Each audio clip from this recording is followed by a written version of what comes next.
Come on in, pull up a chair. The Gaming Gang Dispatch is in the air.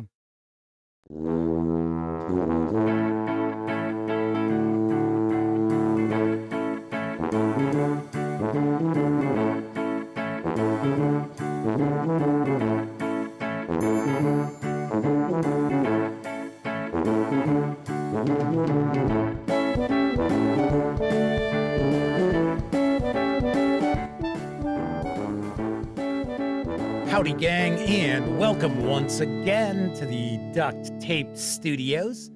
I'm Jeff McAleer, your host here at the Gaming Gang Dispatch, brought to you by BRW Games and the Wondrous and Dangerous Consortiums and Zendria World/Lore Book Kickstarter. Well, that just flowed right off the tongue, didn't it? We will talk about our sponsor in just a few moments, but welcome everybody. Tonight is Tuesday, June 16th, 2026. This is live stream 1334. If you're not overly familiar with the show, let me point out it's super casual around here. Simply hanging out, talking about the latest in tabletop gaming news. Normally we skew very heavily into role-playing games.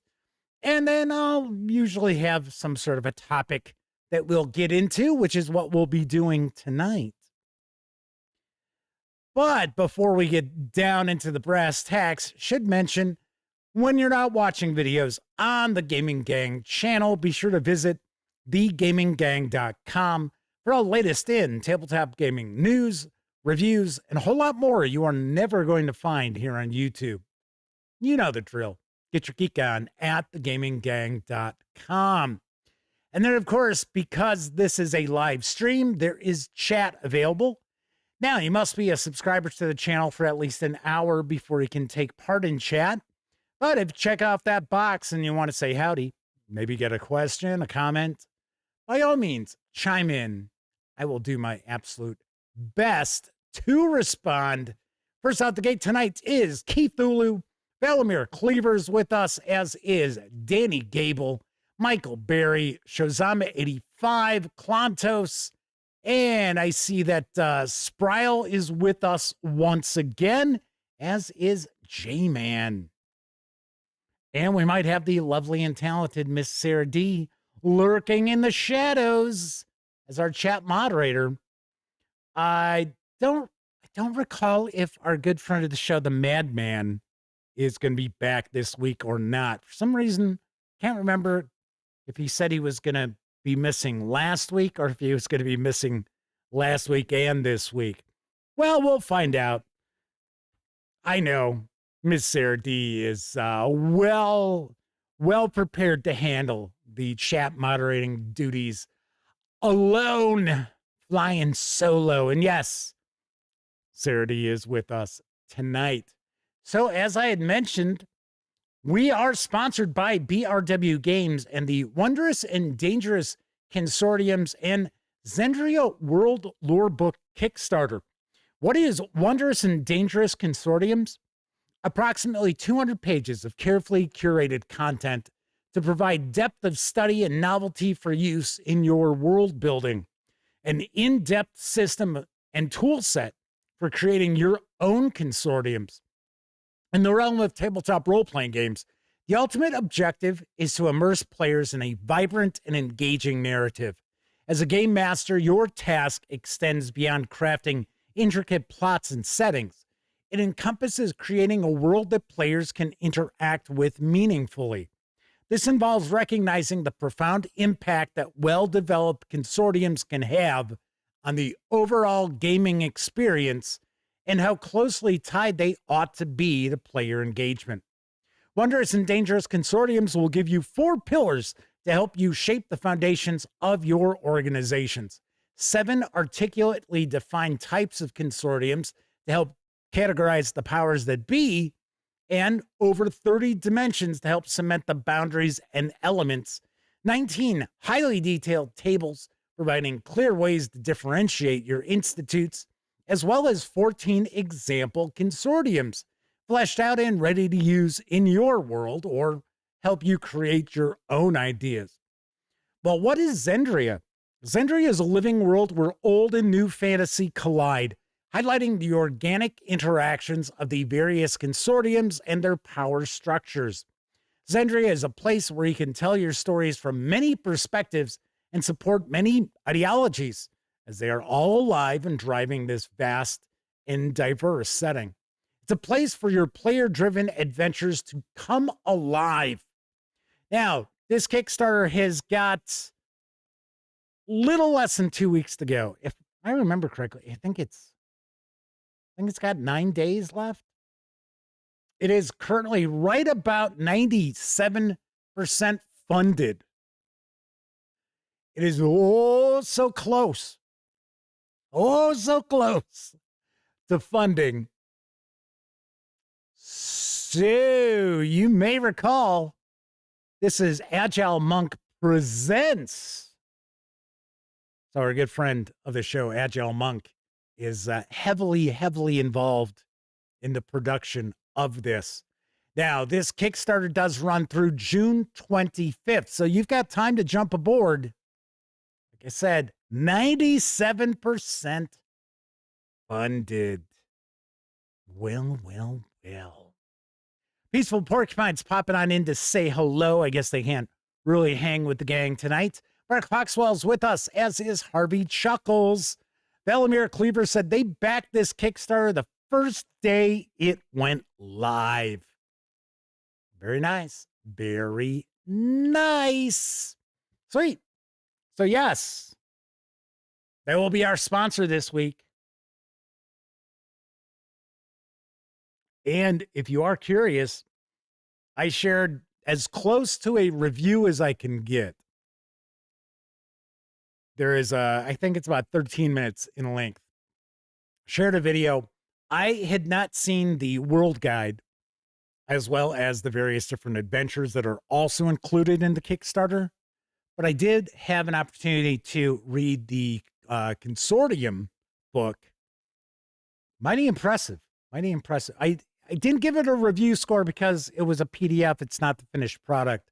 But I'll tell you what, it's pretty damn close to being the finished product. In fact, those were the page spreads that I was sharing with you there as well. Taco Loco is with us on a Taco Tuesday. Actually, no, it is not a Taco Tuesday. It is a Turn Back the Clock Tuesday. After the news, we're going to talk a little bit about White Box Dungeons and Dragons, otherwise referred to by many people as Original D&D or OD&D. We're going to talk a little bit about that. So rather than the, what were we calling this series? Forgotten Favorites, something like that. I don't want to necessarily only talk about games that are, out of production or, you can only get in PDF and things like that, or people just don't remember at all. So that's why we're going to change the title to Turn Back the Clock Tuesdays. Now, keep in mind, this isn't going to be every Tuesday. It'll roll out on occasion. So there is that. All right.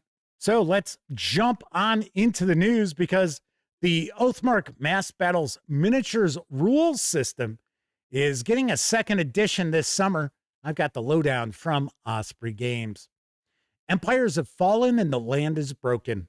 The great Oathmarks that once stood as testaments to the allegiances and might of nations have crumbled into ruin.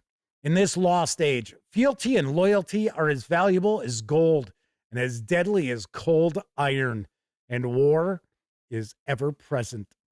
War never ends. Oh no, I'm sorry. It's war never changes. My God, what the hell's wrong with me? War never changes.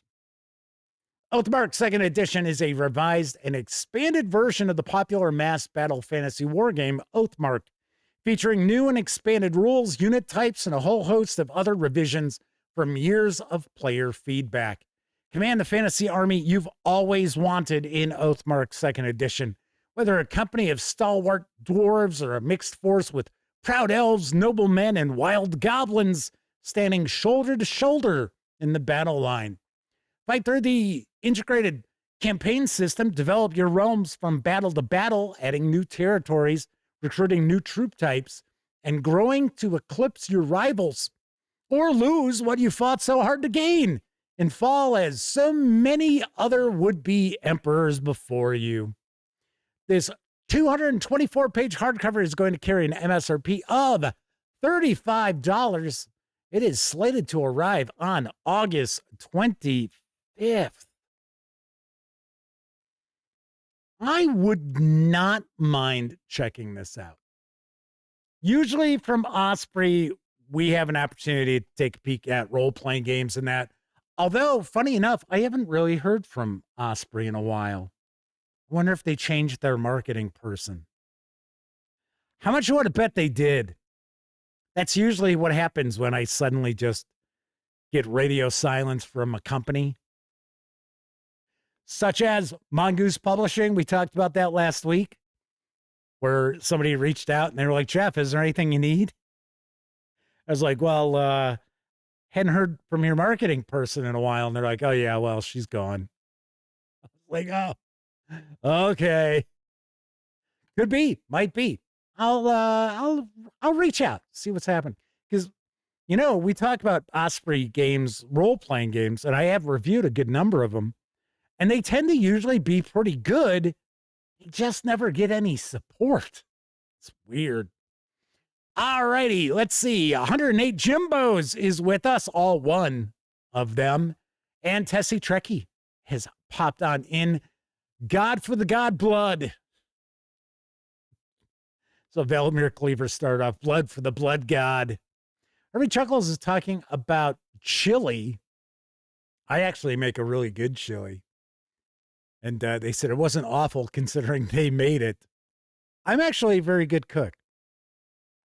I've cooked for myself for decades. And one of the reasons why I enjoy cooking is, and I like going out to eat, don't get me wrong, but if I cook something for myself, I know I'm going to get it the way I want it.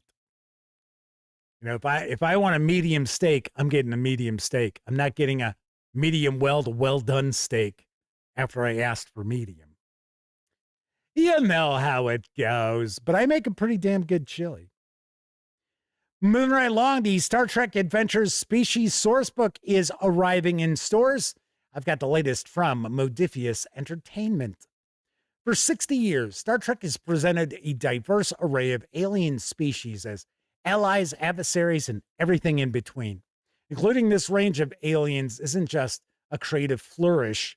It plays a crucial role in the franchise's diversity of storytelling, themes, and cultural impact. This species sourcebook enables Star Trek Adventures game masters and players to learn more about the myriad species present in the Star Trek galaxy, and to use those species to populate their main crew and expanded casts of non-player characters. Characters of every department, from command to medical, can apply the new species templates, game mechanics, and character options to deepen their gameplay experience. No matter the composition of your crew, this guide provides the means for you and your crew to play a wide range of alien species from every corner of the galaxy. The 132-page Species Sourcebook features 60 new alien species templates, each with a summary, sample values, attribute modifiers, traits, unique abilities, and many other details relevant to each species. More than 120 new species talents to be used with the species contained in this book are adapted for use with any other Star Trek Adventures species, or maybe even your own creations. There's guidance and mechanics for creating your own original Star Trek species for use in your campaigns. Additional rules and insights on how to play a wide range of alien species, including androids, holograms, liberated Borg, mirror universe characters, and Val Nakat, as well as advice on using emotional states as traits. This second edition supplement is compatible with both first edition Star Trek Adventures and the Captain's Log solo role-playing game. The 132-page hardcover with PDF carries an MSRP of $53.99. You got to make sure that you order from Modiphius Entertainment to score that free PDF. If you want to just grab the PDF alone, you can do that over at Drive-Thru RPG for $28. Ka-ching. I always like seeing new stuff for Star Trek Adventures. I like the first edition. I have not had an opportunity to check out anything from the second edition.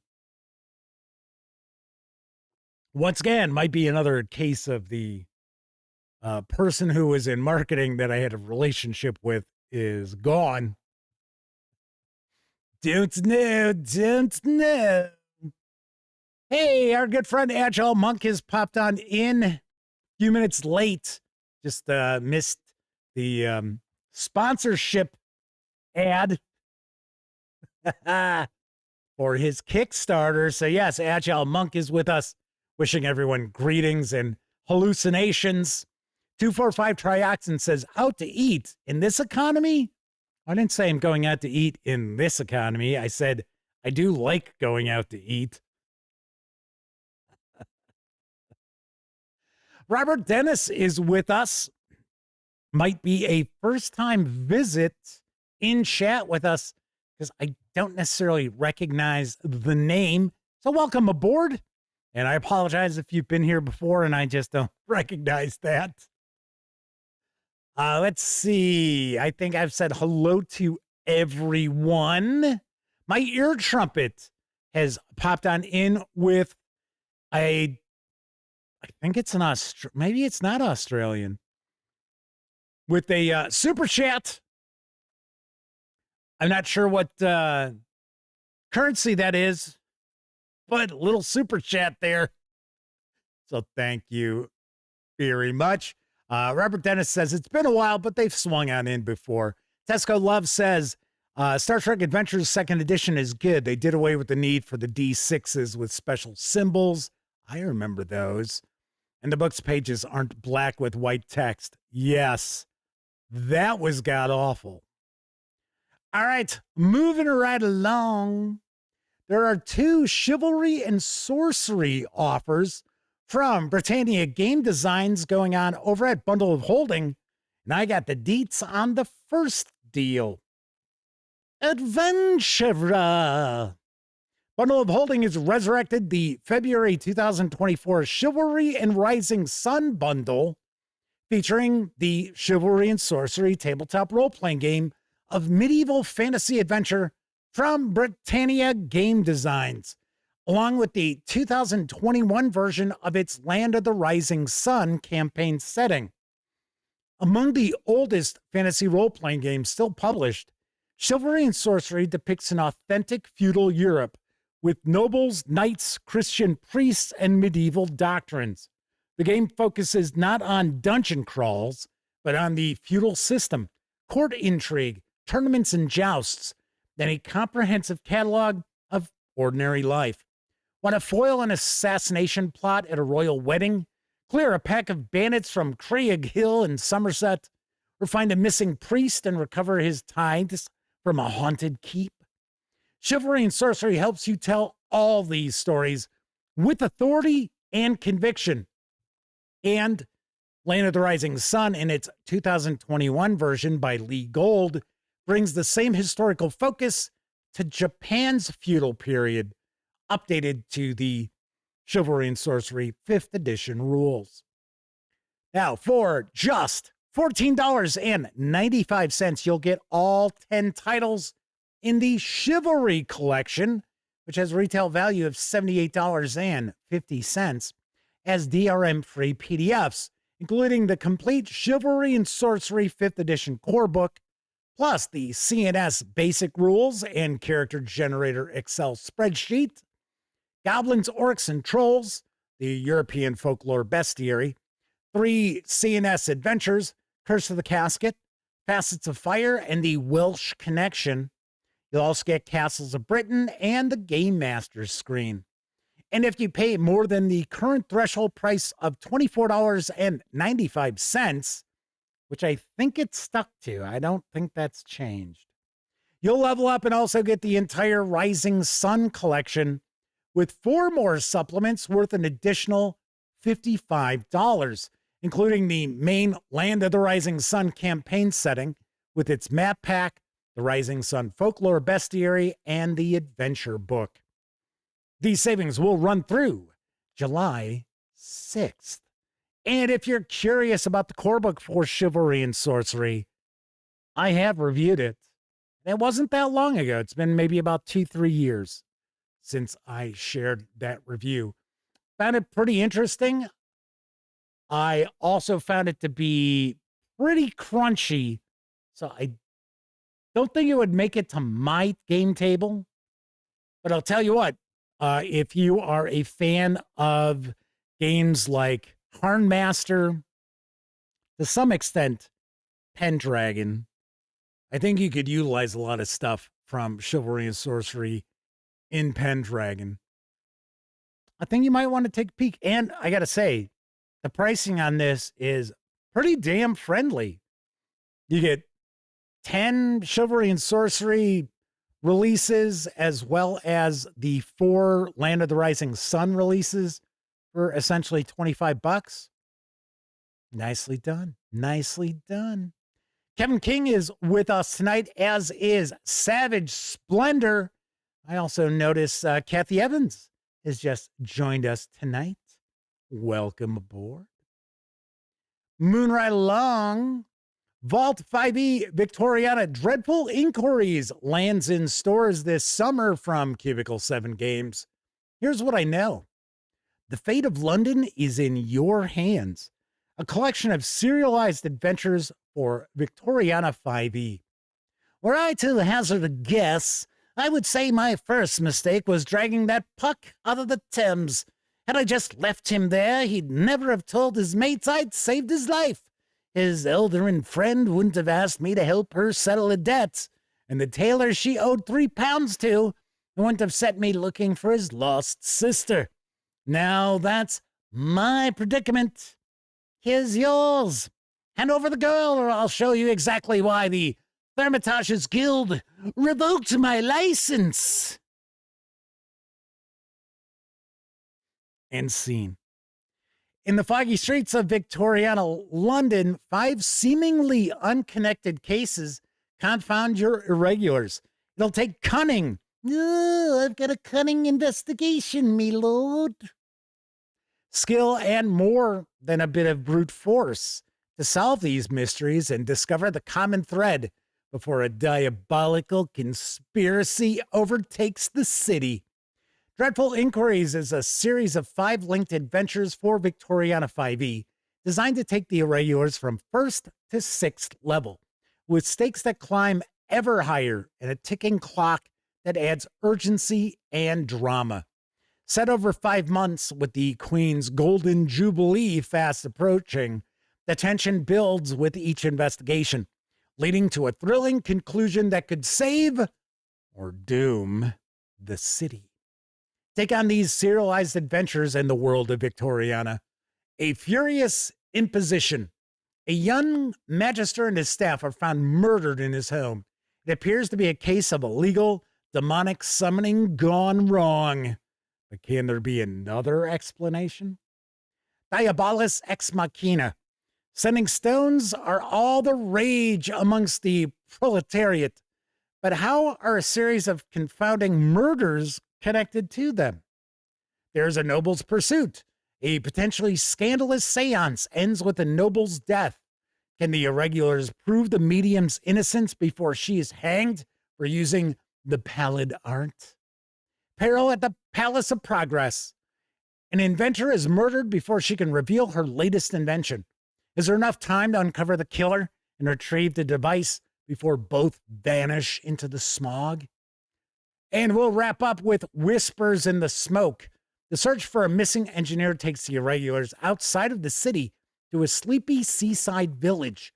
The explosive finale is a race against time as the investigation reveals a threat about to change London forever. From the award-winning team that brought you A Life Well Lived, Broken Weave, Doctors and Daleks, Hammer and Anvil, Mortar and Pestle, Adventures in Middle-earth, and Uncharted Journeys. Pair it with the Vault 5e Victoriana Core Rulebook in order to utilize these adventures. The 221-page hardcover with PDF will carry an MSRP of $49.99. It is slated to land in stores on August 19th. The PDF is available now. You can actually grab that for $24.99 over at Drive-Thru RPG. Nice. I will take a guess we'll have an opportunity to check out Vault 5e Victoriana.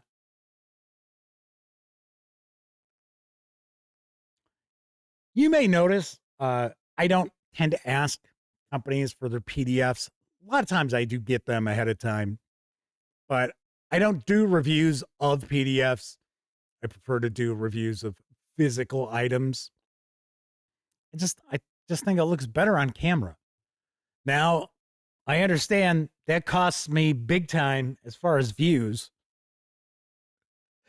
Like, as a matter of fact, the review for Ravenloft, The Horrors Within, there were people like who had reviews out based on the PDF that we got sent. They had reviews out like 10 days before I rolled my review out live on the show. You know what? I think people appreciate seeing the physical book as opposed to just getting some images thrown at them from a PDF. I don't know. I have no idea. Just my take. All right, final news piece. Barrel Rider Games has released the White Box Dungeon Bestiary. And here's the skinny. You are not alone in the darkness. Slithering into the torchlight are predators beyond your imagination, heard of only in legend and whisper. And they wait. They wait for your torch to dim, your steel to break, your guard to drop. Horrors and mysteries beyond description that live under a single moniker: monsters. White Box Dungeon Bestiary is a supplement for White Box Dungeon Adventures and other White Box fantasy role-playing games that includes over 100 new monsters for use in your dungeon crawling adventures, integrates existing monsters, and provides new random encounter tables that expand upon random encounter possibilities. Presented in 26 A5 size pages with art by Luigi Castellani, I think that's how it's pronounced. Presented in crisp, easy to read, and printer-friendly layout. Featuring cover art by Rick Hershey, as well as the aforementioned interior artwork by Luigi Castellani. This 26-page PDF is available over at Drive-Thru RPG for $4.99. Sweet. So a new White Box Dungeon Adventures release. So we've got the Bestiary, we've got the core book. There's a few releases for White Box Dungeon Adventures from Barrel Rider Games. They do not have a website of their own, though. I think they've got a Facebook page, and then, of course, they're over at Drive-Thru RPG. That's why you're seeing the Drive-Thru RPG web address. Robert Dennis says, seeing the book gives a look at the quality of the binding and pages. Well worth it. You made the right choice. Well, thank you. I'm not a big fan of using the PDFs. For one, you got to sit there and screw around with the PDFs, turning them into images. And like I said, I'd rather just wait for a physical book to arrive. I know, granted, sometimes it's months later, especially like when we're talking about Cubicle 7 games, which we just were with the Vaulty Victoriana Adventure Collection. All right, so that is it for the news tonight. Of course, I mentioned Drive-Thru RPG a few times. Don't forget, the Gaming Gang, thus the Dispatch, is affiliated with the One Bookshelf sites. So if you're going to stop by say Drive Through RPG, Storyteller's Vault, Dungeon Masters Guild, Wargame Vault, any of those one bookshelf sites, please stop by thegaminggang.com first. Click on one of our ads. That way, if you happen to make a purchase on most sales, I get a 5% commission. All those commissions really do add up. Help keep thegaminggang.com around. Also, if you enjoyed this video, by all means, please give it a quick thumbs up. If you like the video, if you dig the channel, if you find the Gaming Gang to be a valuable resource, hell, if you just like what we do, there are a couple other ways that you can support the outlet. First, by making a one-time donation by way of PayPal. Hell, you can buy me a 2-liter bottle of soda.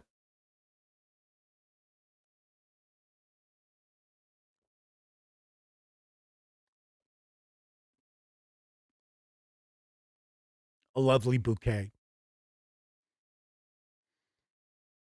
And you can also become a monthly member of our Patreon. You'll find information about that down in the show notes. Also, down in the show notes, you're going to find an invite link to our Discord server. It's absolutely free to sign up. So be sure to hang with the gang over on Discord. Then, of course, I always like to give a shout out to our Patreon members during the live shows. So, tip of the cap to Ben Oathwaite, Caval, Kevin R. Smith, Talzek, Peaceful Porcupine, Sean O'Donnell, Herman Letman, Gustavo Cavalho, Kevin King, Game Cat, RPG Munch, Tier 2 DM, Fardrift, Pete Stracklich, Dan Webb, Tassie Trekkie, The Madman, Flint Fireforge, and Agile Monk. In fact, you might notice there's a few of these folks hanging out with us in chat right now. Yes, sirree. All right. So we are going to get into the discussion of White Box Dungeons and Dragons. And when I say discussion, I would like for those of you who are hanging out watching live to share your thoughts about White Box or original D&D. Same difference, just different color box, right? So, because I'll be the first to point out, I owned it. I had the Greyhawk book. I think that may have been it. And I'll be very honest, I don't believe I ever played it. I owned it, like many other games, and not having an opportunity to play it, I don't think. Unless I played some D&D that someone else was running and it just happened to be D&D. I don't think it was. Anyway, we'll get into that discussion in just a little bit. We have some contest winners, and I also have a contest to announce. So when I did my review of Warhammer The Old World Player's Guide, I shared a contest to win a copy of that. And then I thought to myself, well, it's kind of silly to give just a copy of the Player's Guide. You sort of need the Game Master's Guide as well in order to play. I don't think it wouldn't be mandatory, but pretty close. So if you notice over the weekend, I shared my review of the Warhammer The Old World Game Master's Guide and did not share a contest. And that is because the winner from the Player's Guide contest is going to win the Player's Guide and Game Master's Guide in PDF. And that winner is Orange Lunacy. And of course, if you're not familiar how the contests work, Orange Lunacy, what you need to do is you need to email Jeff McAleer at thegaminggang.com from the Gmail account that's associated with your YouTube account for Orange Lunacy. And then I will get you your copies of both books in PDF. Also had a contest for the Vault 5e Victoriana Core Rule Book. Gave a copy of that away to a live viewer. Also giving away a copy to a Memorex viewer, somebody who got to watch after the fact. And that winner is Gen F 1881. Same thing as far as collecting your prize. It's the exact same thing. It is a copy of Victoriana 5e from our friends over at Cubicle 7 Games. Yay. Harvey Chuckle says somehow they acquired the white box and 4 supplements. Ain't got a box, though. And they also never played it. 245 Trioxin points out that they are Telzek. In case you didn't know, I forgot. Let me first point out, I forgot. All right. Anyway, so we will get on into our topic. I do want to mention real quick, views are way down this past weekend. I don't really think it's like, oh, was the World Cup? Did the World Cup affect that? Nope. I don't think that's the case. I'll tell you what I think did affect it is that the publishers didn't share the videos. Again, I'm starting to get really, really tired of that. And funny enough, these are publishers who almost always share video coverage. In fact, Cobalt Press will sometimes repost just when I do a live show with their news. Nope. People were asleep at the switch, I guess. But man, I'm telling you, the numbers are looking like shit. Really are. Yeah. So I don't know. I don't know. I'll tell you one thing I'm not going to do. I'm not going to sit like watching umpteen videos about people giving conflicting information about how to, boost your views and stuff. Plus, if YouTube still doesn't know what kind of channel this is, so they don't really know how to promote the Gaming Gang videos to an audience, I'm at a loss.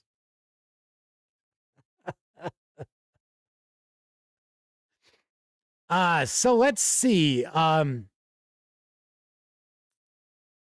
SN Rub Thinks is with us. I believe it is a first-time visit for them in chat, so welcome aboard. Another nickname I'm not necessarily recognizing. Histio is with us, says, "You are all too young. I got the white box shortly after it came out. We played it all through high school. Tough to recapture those early years and the excitement of this new game." Mike is with us from Utah. Welcome again. Or Mike, who likes to claim he's from Utah. Kim King says they started with Holmes Basic. All right, so we'll get into this in just a few moments. We'll get into this. But first, I think it's time for a brief. It's intermission time, folks. Time out for a delicious snack in our sparkling refreshment building. Every item a fresh, appetizing taste treat. Cheetos Brad Cheese Flavored Snacks presents Chester Cheetah. I'm the big cheese of the 7 seas. Do I detect a yellow breeze of mellow cheese? My calm and serene just up and split the scene for the cheese that goes. Crunch. It's not easy being cheesy. Cheetos, the cheese that goes. Crunch.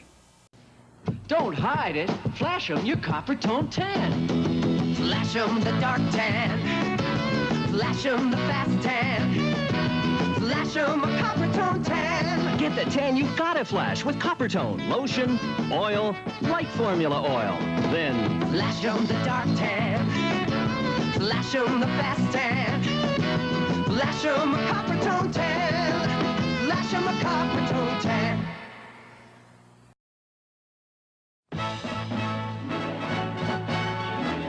Grab a bucket and mop. Scrub the bottom and top. There is nothing so clean That's my burger machine. With a broom and a brush. Clean it up for the rush. Before you open the door. Or to shine on the floor.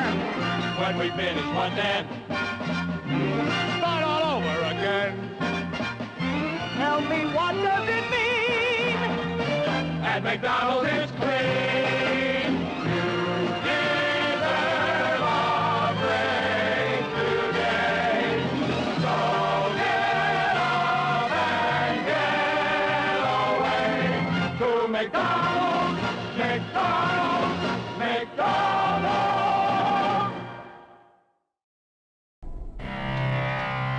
Class of 1984. Take a look at my face. I am the future. How do you like what you see? Take a look at my face. I belong to the future. Class of 1984. Their only goal is power. I run this school, man. Their only law is survival. If you want to survive around here, you have got to learn to look the other way. Their only allegiance is to themselves. Still believe in all that bullshit that holds it together. I pledge allegiance. Otherwise, you'd have done me right. Like this. Hey, look what he done, man! He tried to kill me! Somebody's got to stop this insanity. Well, you simply cannot afford to fail this class. Now, what is the answer? Ah! I am the future. I am the future.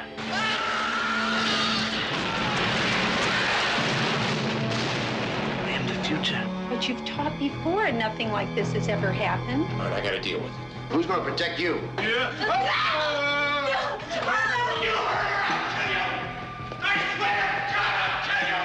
getting more attention.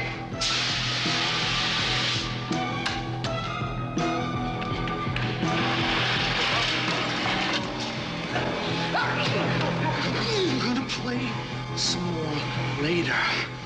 He's one man trained to deal with students, but they've pushed him to the limit. They've gone too far. Now he's going to give the class of 1984 the lesson they deserve.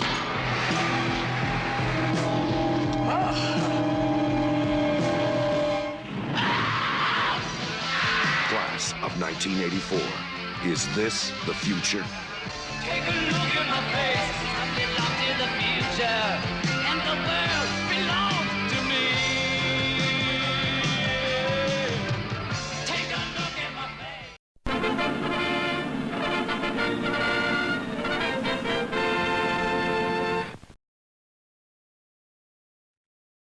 Those of you who are too young to have experienced high school in the 80s, I got to be honest, class of 84,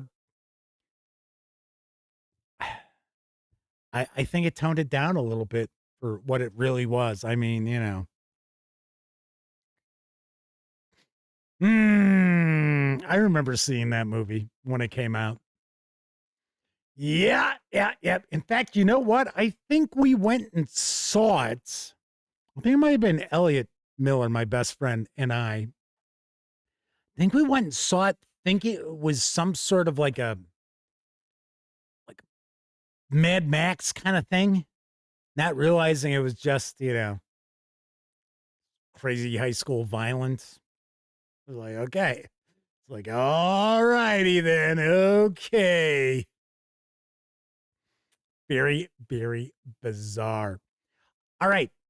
So, as far as our contest tonight, I'm going to give away a copy of the White Box Original Dungeons and Dragons PDF, which is available by way of Drive-Thru RPG tonight. So I'm going to give a copy away to a live viewer. And then, of course, like just about all of the PDF giveaways I'll do, I will give away a copy to someone who is watching after the fact, maybe on Memorex, or who was watching live and didn't happen to win. So to do that, to get into the running for that, all you got to do is like the video, be a subscriber, and leave a comment. And Do not leave a comment in the comment section saying commenting for the contest, because I can guarantee you will not be randomly selected. Gotta leave a legitimate comment. But for those of you who are watching live, I'm going to give away a copy in PDF of the white box to the first person who can tell me the month and year the original, I guess we will say, wood grain box of Dungeons and Dragons went on sale. When did Dungeons and Dragons go on sale? Month and year. First person's going to win the PDF. If you're not interested in the PDF, don't answer the question. Make life easy on everybody, right? Danny Gable says that future seems bright comparatively from that. And Robert Dennis, bang, right there. Got it. First answer. It is January 1974. That is correct. Harvey Chuckle says they have a silly amount of D&D variants, but they're a role-playing game enthusiast rather than a D&D enthusiast. I would say I would identify myself that way as well. All right. So let's talk a little bit about original Dungeons and Dragons. And in this case, white box. And the reason why I say white box as opposed to like the wood grain box or the brown box is I didn't own those. I owned the white box and probably a late print run before TSR stopped producing it. So the wood grain box came out 1974. If I remember correctly, I think it had a print run of, was it 500 copies? Maybe that might even be a little too big a print run. I think the second one, the brown box, was 1,000 copies. Then they did 2,000 copies. And then I think when they were producing the white box, it was print runs of 5,000 copies. So I had the white box and I had picked it up at the Sutler's Wagon Hobby Shop, which we've kind of talked a little bit about before. And that was in Chicago over on Central Avenue. It was on kind of mainly the northwest side and near Belmont. And it was funny because that was an area that there was a movie theater a couple blocks away. There was a science fiction bookstore a few blocks away. So it was one of these places where it'd be like, oh, well, okay, it's Saturday afternoon. I'm going to go to Sutler's Wagon, see what's new, go over to the science fiction book club. Maybe I'll go check out, the matinee of whatever movie was playing at the Will Rogers Theater. So I know I got it at the Sutler's Wagon. I do believe it would have been 81 or 82. And here's the odd thing. TSR stopped production of the white box in 79. So that white box must have been sitting there for a while. I don't know, to be honest. It was a hobby shop. It's kind of funny because I just ran into something because I was looking online today to see if there's any mention of the Sutler's Wagon Hobby Shop. And there was a post on some forum, but I mean, it really didn't get into much detail. It did mention the owner's name. And I didn't remember they had models there. I could have, my memory just remembers the game stuff. And because they had a lot of game stuff. They had Avalon Hill stuff. They had role-playing games. So, I mean, they had a lot of Avalon Hill game stuff. And in fact, I honestly think that the owner was more into games. There were miniatures games. They sold miniatures. So I think it was a hobby shop and then like D&D came out and he kind of segued more into like board games and role-playing games and stuff like that. So anyway, weirdly enough, I picked it up in 81 or 82. And the original box set, that doesn't matter if you had the brown box, wood grain, white box, whatever, had 3 volumes and a reference sheet. And I don't think a lot of gamers out there realize just how different Dungeons and Dragons was, not only from what was already out there as far as games, but also in comparison to later Dungeons and Dragons. So if you've never seen original D&D, it is essentially a war game. And there are a lot of references to wargaming and war gamers as opposed to role-playing games. Because, funny enough, TSR, Gary Gygax, Dave Arneson, they did not coin the term role-playing game. That was Flying Buffalo Games and Rick Loomis, creators of Tunnels and Trolls, another very old role-playing game that is getting a new edition, supposed to come out this summer. And I know a lot of us out there are sort of like, I might actually get a review copy of that too. So we will find out. So we had 3 booklets. None of those booklets were more than 50 pages. So we had Men in Magic. That was volume 1.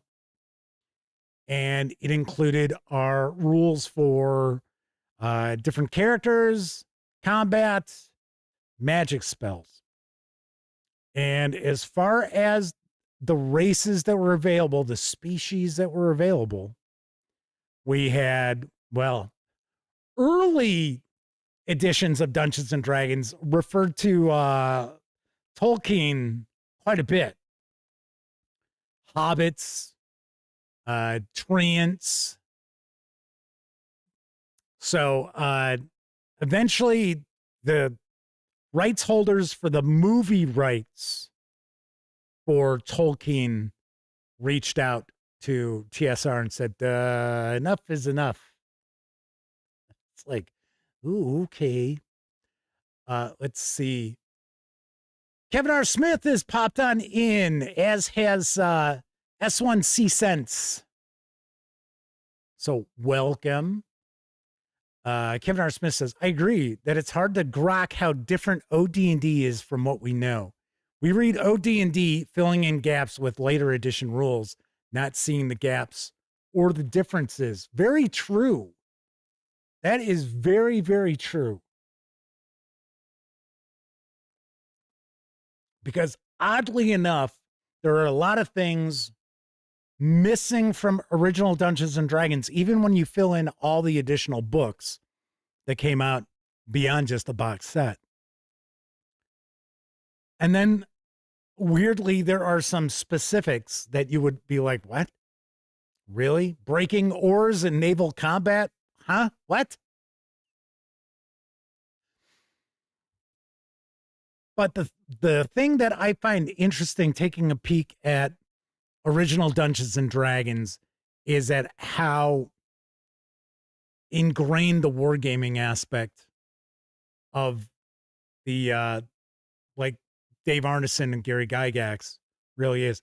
Also, the rules are not the most intuitive or most intuitively laid out, which is a thing from games from back there. Back there. Yeah, from back there. So a lot of Avalon Hill games were a little more obtuse as far as the way their rules were presented, even though they were all in point case. Like here, okay, rule 1.0, 1.1, 1.11, 1.12, and so forth. So yes, there were a lot of gaps that needed to be filled by the game master, dungeon master, I guess I'll say, as well as the players. So in Men in Magic, you have 3 classes. You have fighting men, magic users, and clerics. And the one thing that I've never understood, and this is with early Dungeons and Dragons, even like basic experts, Holmes, and so forth, is when you would have a particular species and they would have a level limit. So as an example, like in OD&D, and somebody who's more familiar with it, let me know if I'm remembering this correctly. Halflings can only be fighting men, and they can only get to level 4. Now, the fighting men in the book shows, I think it's like level 9 or 10. I also remember that it specifically noted that there is no level cap. So even though the cutoff is at 9 or 10, you could continue to bank away the experience points, and you could conceivably have a level 20 fighting man, which by that point, you're just getting a few hit points up every level. That's really all that's going on. But still, if you had a halfling character, it would be 4th level. I never understood that. I mean, I can understand putting that in there, but I just don't understand why anybody would want to play that kind of character, knowing that, you know, you're pretty much locked out of progressing any further. And it wasn't like, oh, well, you know, you just multi-class, so you're a fighter magic user, fighter thief, or whatever. No. In the white box within fighting men, it is hobbit, halfling, can only be a fighting man, and they can only go like 4th level. And it's like, okay, all right, okay. Kevin R. Smith says, sounds about right. Peaceful Porcupine says, I thought it was 3, but 4 would track 2. It was laughably low, and we would have ignored it if it ever came up because everyone always wanted to make new level 1 characters. Kevin R. Smith says, I think that's how it is in Swords and Wizardry white box. So I assume that's how it was in the original. Yeah, because to my knowledge, and we'll talk a little bit about like retro clones in just a bit. But as far as with the like Swords and Wizardry white box, I thought that it's just the rules cleaned up. That it's not like, it's more just like a retro clone. It's not really, you know, I don't know. To be honest, I haven't read the white box for Swords and Wizardry. So Kevin R. Smith said that wasn't until the Greyhawk supplement. So as far as the trio of books, we had Men in Magic, and then we had Monsters and Treasure, which gave us some more equipment, as well as a bestiary and loot tables for campaigns. And then we had Underworld and Wilderness Adventures. That was the 3rd book. And that had pretty much rules and advice for running dungeons, wilderness adventures, campaigns, utilizing hirelings and stuff like that. But didn't original Dungeons and Dragons only use 20-sided dice and 6-sided dice? Am I remembering that correctly?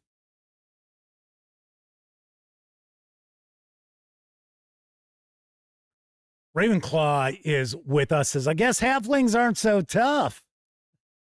Yeah, I guess not. So S1C Sense says halflings can only be thieves or fighters, can only progress to 4th level fighter and 6th level thief. But thieves weren't in White Box, the original White Box. Thieves don't come along until Greyhawk. Isn't it thieves and paladins in Greyhawk? Then we get assassins and monks later on. See, that's the weird thing, because like I said, I had the probably 6th, 7th printing of the White Box. I read it, didn't run it. Don't recall playing it with anybody because it was all AD&D and maybe a little basic expert thrown in there as well.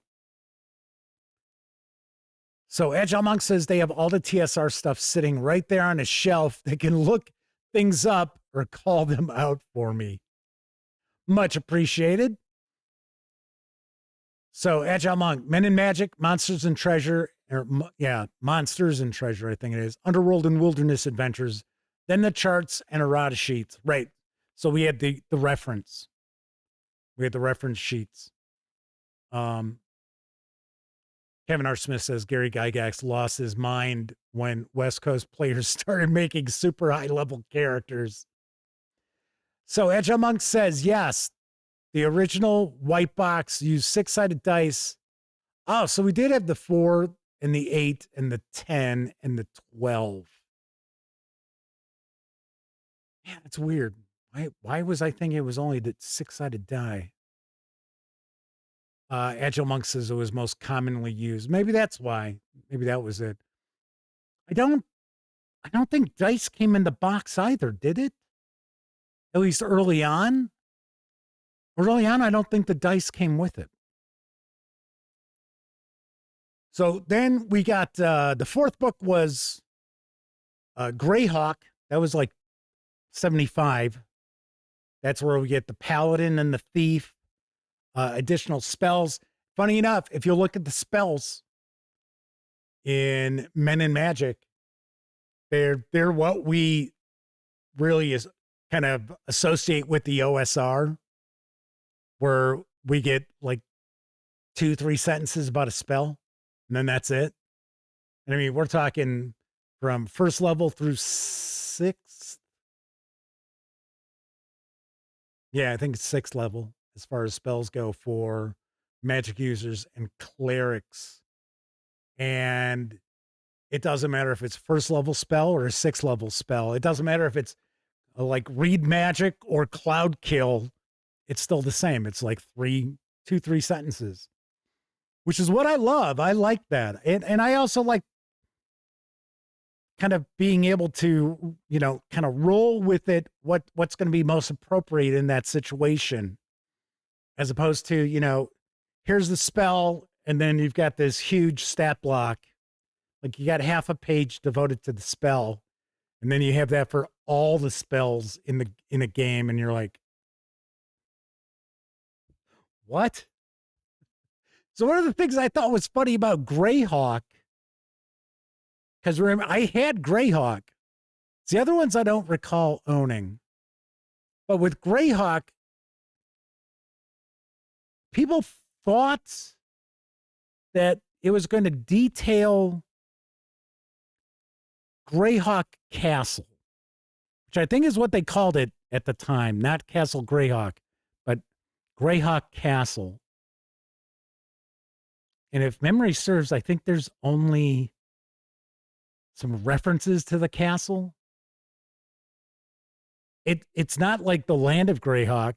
I'm pretty sure it's the castle, but we don't get like anything about the actual castle. I think there's just like kind of throwaway references that Gygax makes about it. So, Agile Monk says supplement 2. Yes. Also 1975. That is Blackmore. Why does that always sound like that would be like a heavy metal band in the 70s? Opening for Led Zeppelin, it's Blackmore. Was there a band called Blackmore? Just So yes, Blackmore is the assassin class. It's also got the monk. And according to Agile Monk, it was only Dave Arneson's work that was in it. Nice. I don't remember that one. I remember seeing supplement number 3, Eldritch Wizardry, because isn't that the one that's got the nude female sacrifice on the cover, laying there? And it had a color cover. Did Blackmore have a colored cover? I don't remember Greyhawk having a colored cover. But I do remember Eldritch Wizardry had a color cover. And it had the Druid. So we had the Druid added to the mix. I think more magical items. And psionics. Weren't the psionics rules? Wasn't that in Eldritch Wizardry?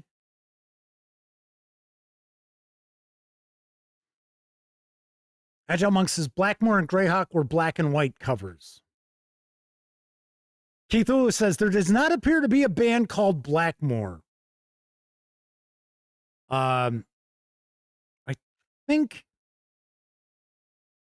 there's a classic heavy metal guitarist or singer named Richie Blackmore. That's weird. I don't know how that popped out. Kind of like maybe with Rainbow or something like that. Maybe that's where I'm maybe thinking. Kind of weird. Agile Monk says yes, Eldritch Wizardry has the color cover. Daniel Boggs is with us. Welcome. Good to see you. Says supplement 2 is black and white cover on brown paper. Keith Lewis says the first fantasy campaign had red lettering, was otherwise sepia. There you go. Richie Blackmore was with Rainbow. Yep. Pretty wild. Look, isn't it weird how your brain works sometimes? It's like, wasn't there a band? Blackmore just jumps. It's like, I know that. So, 108 Jimbo says, yep. And he had a band called Blackmore's Night. That's pretty wild. Oh, he was in Deep Purple. There you go. All right. All right. So then we've got the fourth supplement. So Eldritch Wizardry is 76. Gods, Demigods, and Heroes, also 76. Gives us mythology and pantheons for the campaigns. I never had that. I didn't own that. Keith Lewis says, yeah, my brain does weird shit sometimes too. I used to be really good. Well, I would probably still be pretty good at 6 Degrees of Kevin Bacon. I mean, you could throw somebody out. I mean, people would hit me with like Humphrey Bogart, and I'd be like, oh, yeah, easy. Bang, bang, bang, bang. It'd be like, yeah. Weird association there. So I did not have that Deities and Demigods. Of course, I had the AD&D. I have it now, too. Back there. Yeah. Sitting back there. It's behind the Fiend Folio. And then finally, we had the fifth supplement, Swords and Spells, which provided, I believe, more magic spells. And then it had like mass combat rules, which is kind of funny because Dungeons and Dragons evolved out of miniatures wargaming, whereas like early on, it's more along the lines of you would still probably have fairly large numbers of miniatures, just not necessarily as the player characters. You would have like the hirelings and stuff like that. Kevin R. Smith says, yep, Eldritch Wizardry gave us the Druid and the first broken psionics rules. There we go. Nice. Robert Dennis says, I'm still waiting for a balanced psionics rule set. Yeah. You know what? I was never like really much for psionics. I would, I have more interest in like mentalism and stuff for like Call of Cthulhu. Like mind control and stuff like that. Hypnotism, pulpy stuff. As opposed to like psionic powers, like scanners, things like that. So anyway, so we have the original Dungeons and Dragons, and it was blowing people's minds because even war gamers, because that's who spread it. That's who really spread the game was war gamers, because that's who bought it. That's who it was advertised to. And then it started to branch out more. And as far as I understand, and I know there's John Peterson's book. Was it Playing at the World? I mean, it's like a massive book. I've considered picking it up, and then I'm like, it's like, wow, that is a huge book. And it doesn't only focus on Dungeons and Dragons. It focuses on gaming. But it's to my knowledge, I think John Peterson has, at least I've been told, has the most comprehensive history of the development of Dungeons and Dragons. Far more than some of the other books. And there have been some pretty good books about Gary Gygax, as well as the creation of D&D. I'll tell you what, there is a documentary out there. Is it Secrets of Blackmore? I think that's the title of it. I saw it. It's promoted as like, the story of the creation of Dungeons and Dragons. And I'll tell you, it is an interesting enough documentary, kind of slow. It's mainly talking heads, really. But the main focus of it is on Dave Arneson, which is fine, and his wargaming club and how he was like the mastermind of incorporating like some role-playing elements to the miniatures games. It's not truly a history of the creation of Dungeons and Dragons. It's kind of a behind the scenes look by people who were there at Dave Arneson kind of expanding out. Daniel Boggs says, yep, Secrets of Blackmore. They were the history consultant on that. Keith Lulu says, I love Secrets of Blackmore. Yeah, like I said, it's a fine documentary. I'm not saying, oh, it's awful. It's not truly the creation of D&D. It's really further back than that. But I did learn a bunch of interesting stuff about Dave Arneson. So that was good. Kevin R. Smith says, I remember reading somebody's blog entry where they argued that the way Gygax hacked the outdoor survival board game turned OD&D Wilderness into a post-apocalyptic wasteland. You know, what's funny, though, is outdoor survival is still looked upon as one of the absolute worst board games ever. But TSR licensed the use of outdoor survival's mechanics for Dungeons and Dragons. And I think outdoor survival is remembered more for that than being an Avalon Hill game. And it was either, I think Elliot had it. I think that's why I know how bad it is, because we tried to play it one time and it was pretty bad. Daniel Buck says they came to original D&D through the Odd 74 forum back in like 2008. Fell in love with the versatility, favorite version of the game. A lot of people love OD&D. And they love OD&D not only because of this nostalgia. They love it because of how easy it is to bolt things onto it. It's super easy with original D&D to add things. Not as easy to take things out.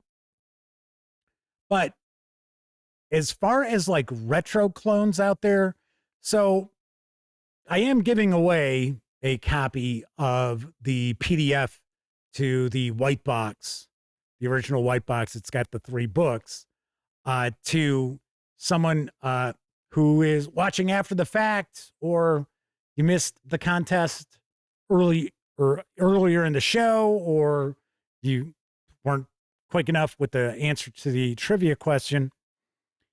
But that doesn't necessarily mean that the original white box D&D would be what you want to play if you're looking for a white box experience. And part of that is because there are a lot of gaps in the rules.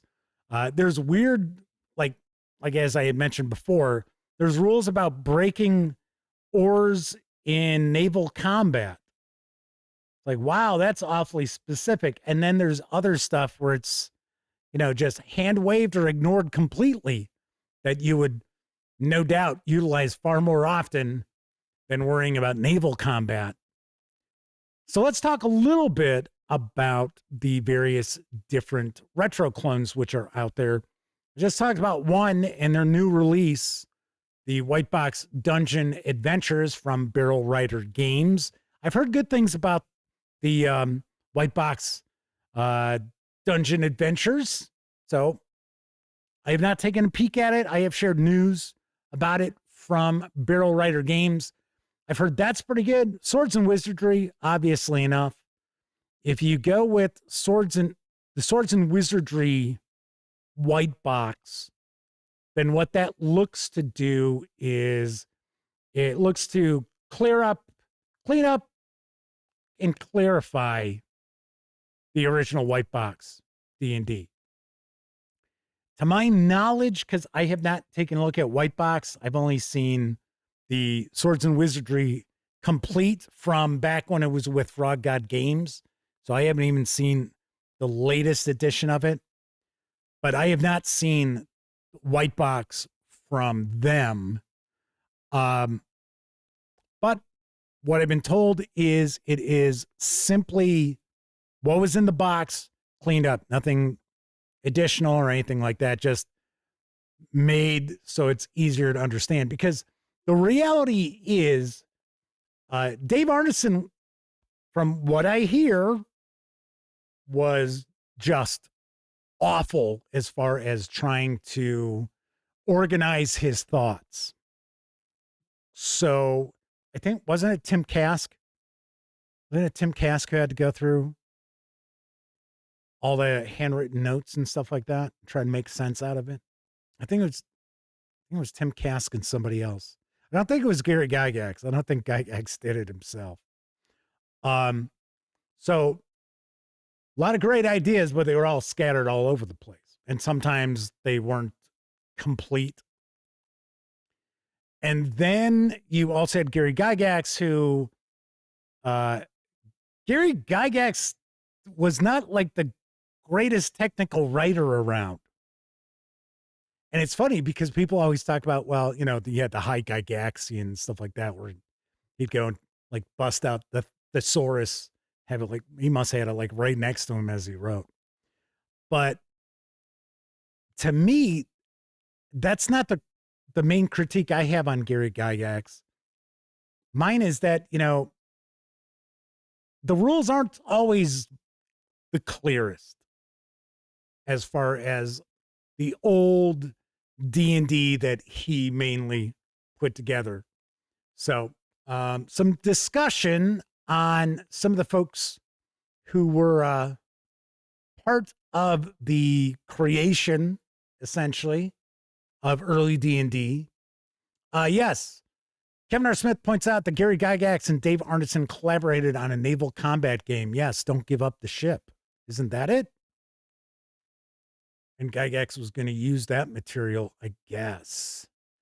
Agile Monk with the $5 super chat. This is a great topic tonight, Jeff. Fun ride down history lane. Thank you for doing this. Hope you'll do more like this.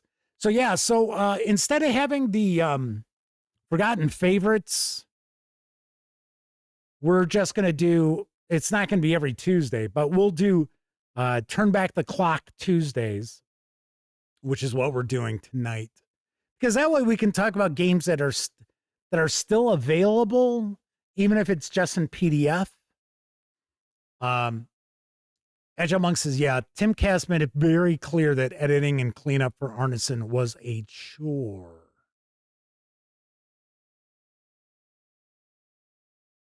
So Kevin R. Smith says, starting with Arneson himself, unfortunately, his Kevin's biggest regret that he chickened out of getting a book signed by him at Gen Con a year or two before he passed.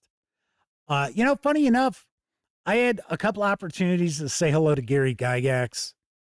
And at that point in time, I just really didn't care about D&D. I mean, I cared about its place in history, right? It's really major role in the creation of role-playing games and the proliferation of role-playing games.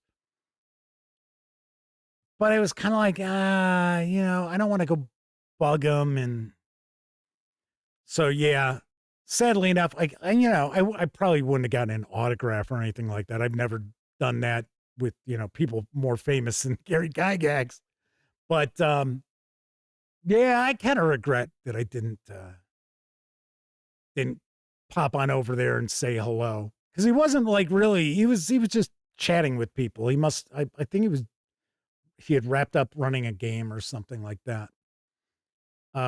So Keith Lewis says, the only surviving members of the original 12 or so of the Blackmore bunch are Greg Svensson, Dave McGarry, Dave Wesley, and Mike Carr. That's right, Mike Carr was part of that. Let's see. Agile Monk says, Tim was honest enough to tell me that truth. Matter of fact, only a few months before he passed away. That was sad for me. Cask was very kind to me. Yeah, that was too bad when Tim Cask passed away.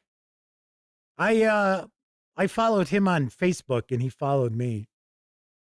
Not that means anything, but so he was a pretty cool cat. Kevin R. Smith says, part of the problem apparently was Arneson had a tendency to not understand why other people couldn't understand what seemed obvious to him and didn't want to explain things. Keith Lewis says they became a maven of D&D and RPG history during the pandemic, so they've enjoyed this stream. Well, thank you. Yes, Kevin R. Smith said that Dave Arneson was selling his 3rd edition D&D conversion of Blackmore. Agile Monk says their stance is simple. We owe Gygax and Arneson a huge debt of gratitude, and all those that came along and helped to give us the hobby we have today. They are the shoulders of giants. I would agree with you on that. I honestly think in some ways that now I'm not saying that Wizards of the Coast has not disrespected the history of D&D prior to Wizards of the Coast purchasing the IP. I don't think it's been as terrible as some people make it out to be. And I think it's mainly because they're a part of Hasbro. We're talking a huge corporation, and it's sort of like they just want to be concerned with their own achievements more than anything else. But, you know, and I get it, you know, like if you go over to Drive Through RPG or Dungeon Masters Guild and you take a look at the old modules, that now you're starting to see more of the old D&D stuff available in PDF for you to purchase or even buy print on demand. They usually have Shannon Appleklein's info about the adventure, and then there's a disclaimer where it's like, things have changed since these were written and stuff like that. It's like, okay, all right. Brain Claw says, can't wait for the Cyborg Commando episode of Turn Back the Clock Tuesday. I never owned it. Never had an interest in it. I heard it's awful. So sadly, Ravenclaw, you will have a very long wait. Kevin R. Smith says, Mike Carr is, if they remember correctly, the only person played in both the Greyhawk and Blackmore campaigns. Peaceful Porcupine says, I was like, wow, that reminds me of the psionics rules in AD&D. Let's see.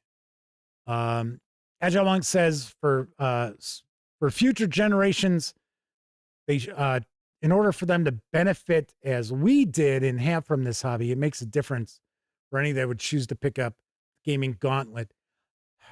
You also do have to realize that there are a lot of folks out there nowadays who really don't care what happened before they were born. And that goes with their games as well. And I'm not just talking, tabletop gaming. I'm talking video games, stuff like that. So I'm not saying everybody's like that, but you do see more and more of that, where I'm sure there are a lot of people out there playing role-playing games who have absolutely no cares in the world as far as how did this hobby come about, because they have absolutely no interest in it. They weren't there. It doesn't matter.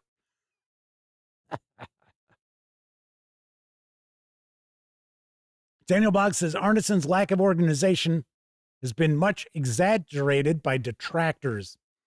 As someone who worked with Len Lakofka, the two are about the same, but nobody says bad things about Len's writing. What I thought was interesting is that Arneson got forced out of TSR. And I don't want to say it's funny. I think it's odd. I guess word would be odd that, basic and expert Dungeons and Dragons existed so that they didn't have to pay Dave Arneson. And then it wasn't that long afterwards that Gary Gygax got run out of TSR. So kind of what goes around comes around, right? I guess. So, but Robert Dennis says, some writers need editors. Plain and simple doesn't make them a bad writer, which, interestingly enough, segues us into tomorrow's topic. So tomorrow night, we're going to talk about typos and terrible writing. We're going to focus a little bit on Troll Lord Games, because I have been receiving more emails and comments about Troll Lord Games and its terrible writing in its releases. So we're going to discuss how big an issue is it with you, the gamers, when you run across typos, when you run across maybe a little more purpley prose than you would appreciate in your gaming books. Is it that big a deal? I mean, is it something that's going to chase you away from that particular game? I'm curious, because some of the emails I've gotten, I don't know why. For one, I don't know why they're writing me.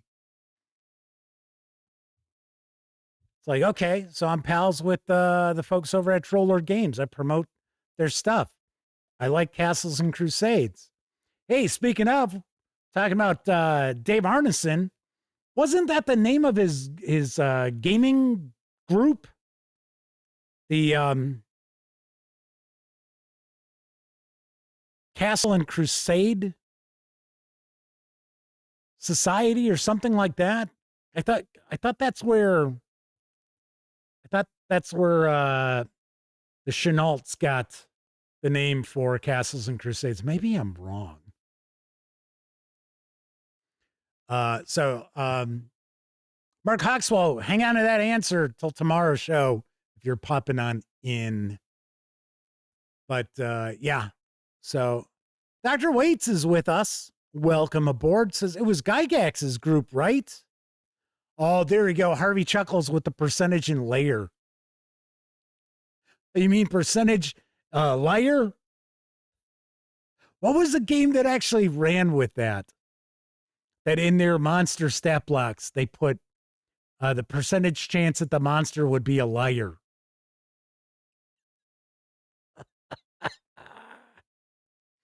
Oh man, that's pretty good. Because I could have swore there was a game that did that. I don't know how popular the game was, but I could have swore I remember hearing about that. Yes, the percentage in liar. Keith Lewis says Castle and Crusade Society was started by Gary Gygax and Rob Kuntz. Oh, Arneson was in it. Okay, there you go. All right. Dr. Waite said they're taking a break from packing for Origins. Yeah, I'm not going to Origins. I miss going to Origins. Ellie and I always had a pretty damn good time. Personally, because I don't really do much coverage of board games anymore, Origins really isn't that big a deal. And yes, I get it. There's a good amount of role-playing game stuff going on. And I think, if I remember correctly, I think Art Telsurian Games is doing a lot of Cyberpunk Red at Origins. But for the most part, at least last time I was at Origins, it was 90% board games. So anyway, Harvey Chuckle says Arduin. That might have been it. That may have been it that did the percentage liar.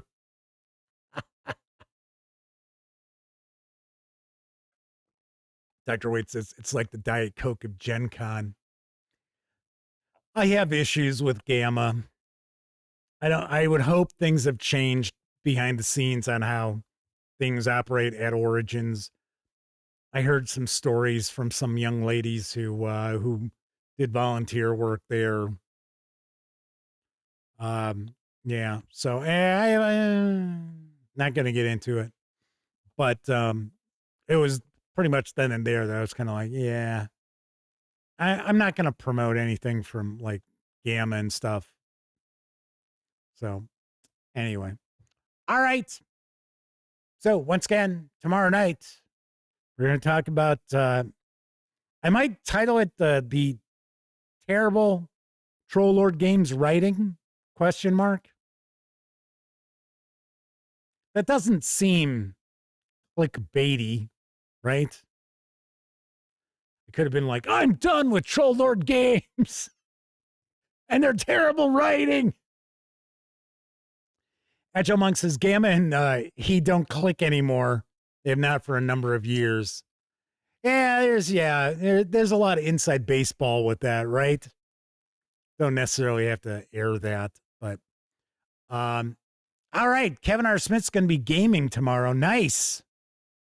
So we're going to play a little D&D 5.5. Cool. Sweet. All righty. So if you're watching live, thank you very much. Watch live and took part in chat, you get a tip of the cap. Because not only are you keeping me company, you're also keeping each other company as I share the news and pontificate about a topic. But of course, I know a lot of folks, you don't get an opportunity to watch live. Doesn't matter if you're watching live or on Memorex. Thank you for taking time out to watch any of the videos here on the channel. It is much appreciated. If you like the video, by all means, please give it a quick thumbs up. Subscribe to the channel if you haven't already. If you subscribed and you've set all notifications, yet you don't get notifications, my recommendation is to unsubscribe and resubscribe. I have been told by different outlets that should put the videos back into your feed if you want them. And of course, if you haven't subscribed, by all means, please do. And if you do, don't forget, ring the bell and select all notifications, because that way, not only is YouTube supposed to let you know when the Dispatch streams live, Tuesday, Wednesday, and Thursday evenings, right here on YouTube at 7 p.m. Central.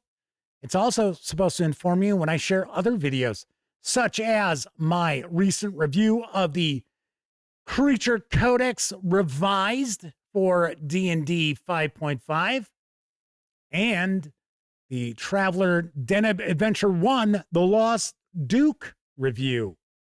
Yeah, quite a few reviews this past weekend.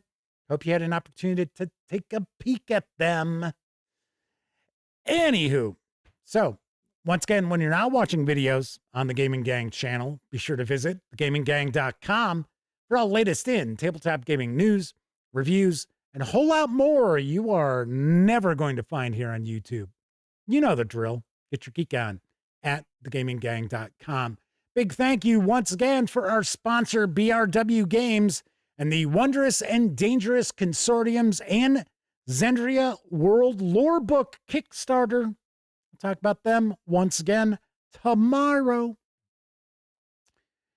I'm Jeff McAleer. Thank you very much for watching. And as always, I certainly hope each and every one of you gets to enjoy plenty of great gaming with your gang.